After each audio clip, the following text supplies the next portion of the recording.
How's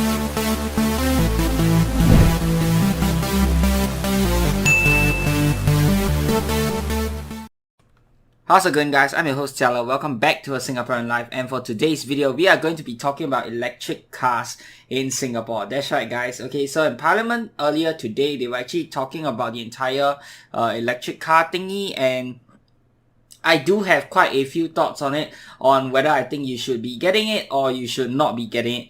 Personally, my stand right now is I don't think you should be getting an electric car, and let me break it down to you guys. Why? Okay, so the first reason is obviously the cost. So unless you are a big boss earning big bucks, the cost of an electric car in Singapore is going to be slightly more expensive than your regular car. Okay, I don't think it's a lot more expensive, but it is definitely a bit more expensive than your regular car. And by a bit more expensive, we are talking about 20 to $40,000 more expensive, depending on the model that you choose for your electric car. And that being said, the price of an electric car in Singapore is also 2 times more expensive than the price of electric cars inside the US.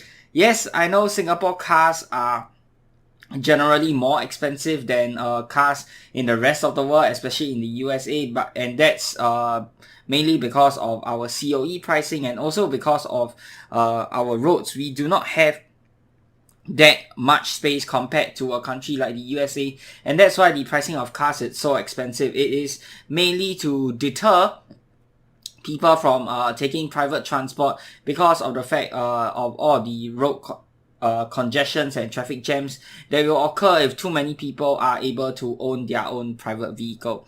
Okay, so unless you are just earning a ton of money, you'll probably want to think twice about buying an electric car, because the cost is probably going to be the main thing that is stopping like 90% of the people from converting over to an electric car instead of your old run-of-the-mill petroleum car. Alright, the next thing we want to talk about is the charging spots, and this is probably the next big reason on why I think you should not be switching over to an electric car. First of all, you don't have a lot of charging spots in Singapore. Yes, the Singapore government is currently working on it. They are working on getting a lot more charging spots to Singapore. Like right now, Blue SG, you have over 200 charging stations available island-wide, and to hit 2,000 charging points by the end of this year. For Shell Recharge, you have 10 charging stations. Fast charging is available. For SP Group, you have 29 charging stations, a total of 1,000 charging points this year with 250 fast chargers.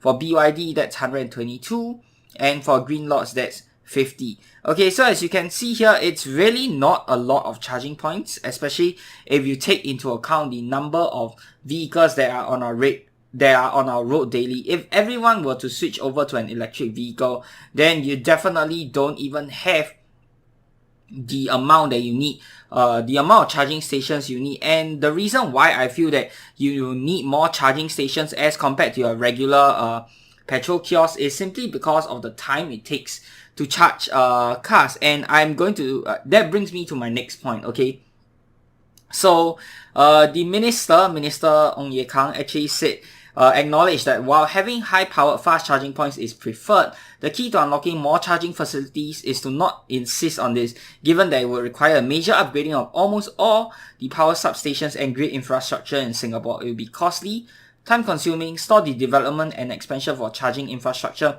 and severely impede the adoption of EVs.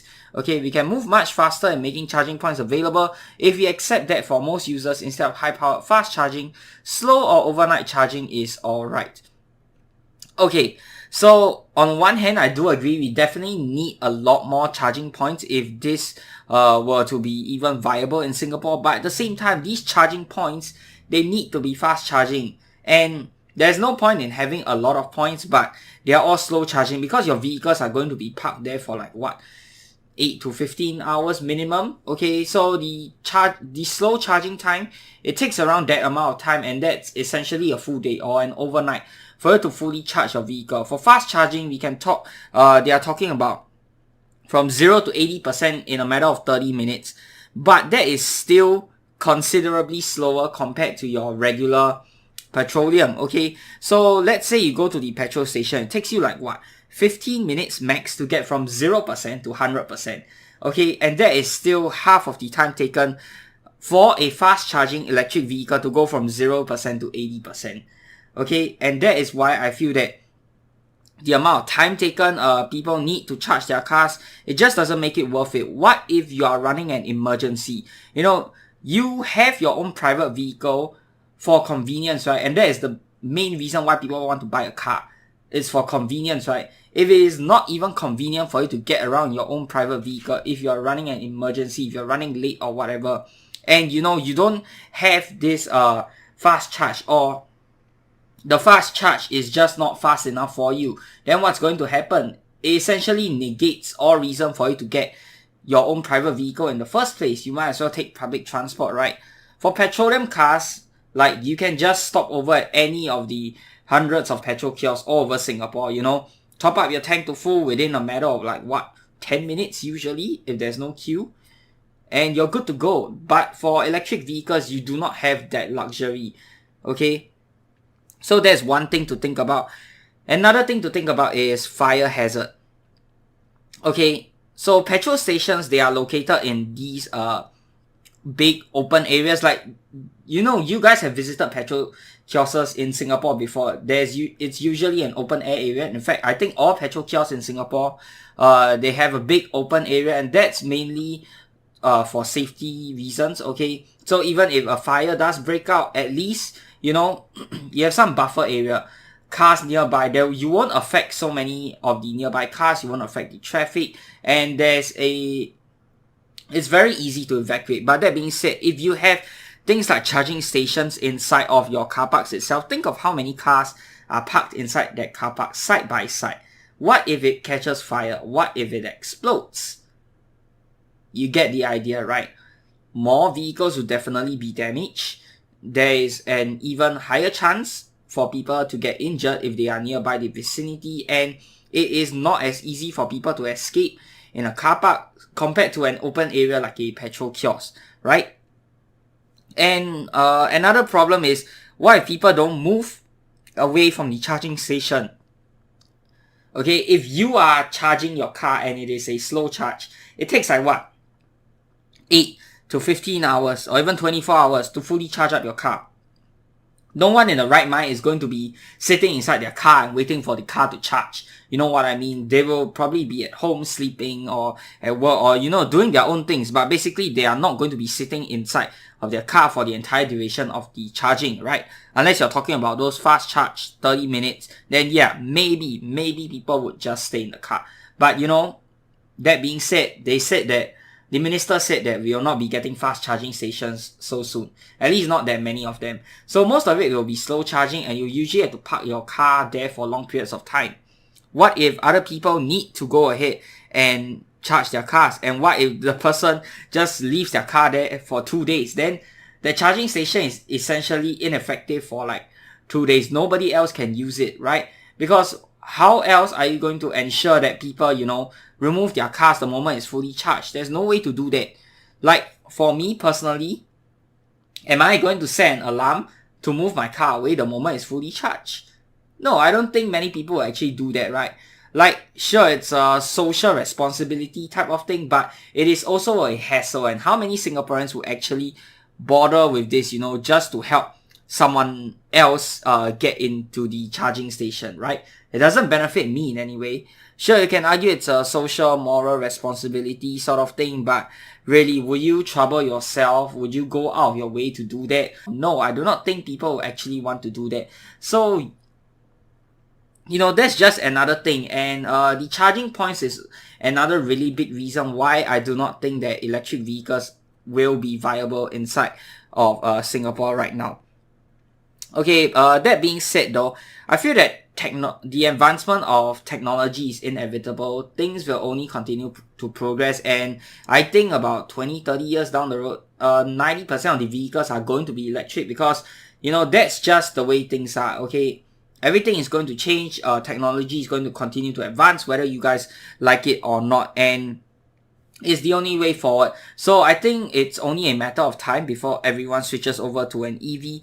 But that being said, I do not think that now is the right time to switch over to an EV. Maybe you want to wait a few more years. I would say maybe 5 to 10 years down the road. Okay, maybe in 2030, maybe 2030 and beyond, maybe even more than 10 years down the road, when we have more of these charging stations, when we have more of these facilities to better help people to charge their cars, when everything has been tested so ensure that it is safe to use, that then I feel will be a right time to switch over to EV. So right now I feel that if you want to buy an EV, I would say no, despite all of the rebates that they are giving out and talking about how much money you can save. Like there is a chart here by this on this website singsaver.com.sg. Okay, it lists out how much you can save compared to petroleum. Okay, so you're saving approximately $1,890 per year. Okay, which is quite a fair amount, which is quite a large amount of money. But that being said, how sure are you that energy costs are not going to increase from here on out? Nobody will know for sure, right? And also somebody in the comments, some smart like will probably tell me, hey, you can, install your own personal charging, private charging station in your own property. Like let's say if you're living in a landed property, yeah, you can do that. But how many people go out of their way to do that? And the government also did mention that all of the condominiums car parks are going to be fitted with their own charging station. But let's be real, if you're living in a condominium, you can probably afford the cost. You don't really need to care about the cost of all of these sort of things, right? It's more for the common folk, like people who are living in HDBs like myself. Like that's the people who will actually care about these sort of costs, okay? So like how the petrol prices are increasing, I think energy costs are only going to increase.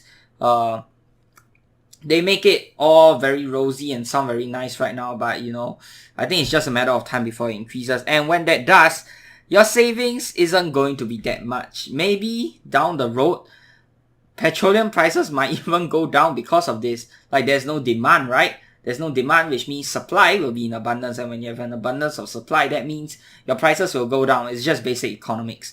Okay, so when that happens, who knows? Maybe buying a petroleum car in the future will be more affordable as compared to an electric car. Right now, yes, electric cars they're trying to make it more affordable to encourage people to buy it. But, with all the available facilities that we have right now, I just feel that it is not enough to warranty people switching over to an EV so soon. Yeah, those environmentalists can argue, no, it's for the good of the environment and all that.